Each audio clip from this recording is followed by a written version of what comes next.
बिस्मिल्लाहिर्रहमानिर्रहीम अस्सलाम वालेकुम। उर्दू फन टीवी में खुशामदीद। दोस्तों, पाकिस्तानी पंजाबी फोक सिंगर आरफ लोहार की बेगम का इंतकाल 27 रमजानुल मुबारक को हुआ और शब कदर की रात उनको कब्र नसीब हुई।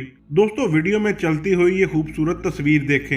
एक्टर इमरान अब्बास अपनी मां के पांव चूम रहे हैं, तो मां अपने बच्चों के लिए कितनी अहम होती है ये तस्वीर वाजिया कर रही है। दोस्तों, आज की इस वीडियो में आपके साथ शेयर करने जा रहे हैं कि आरफ लोहार के बेटों ने बहुत मुश्किल से अपनी पहली रात गुजारी। अब आपको सुनाते हैं आरफ लोहार का अपनी बेगम के इंतकाल पर क्या कहना था। और बहुत नेक थी।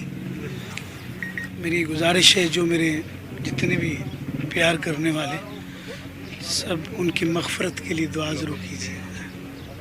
ये मेरा बेटा है और अल्लाह ताला तमाम बच्चों की माओं को सलामत रखे। प्यारे दोस्तों, उम्मीद करता हूँ ये वीडियो आपको पसंद आई होगी। वीडियो अच्छी लगे तो लाइक एंड शेयर जरूर कीजिएगा।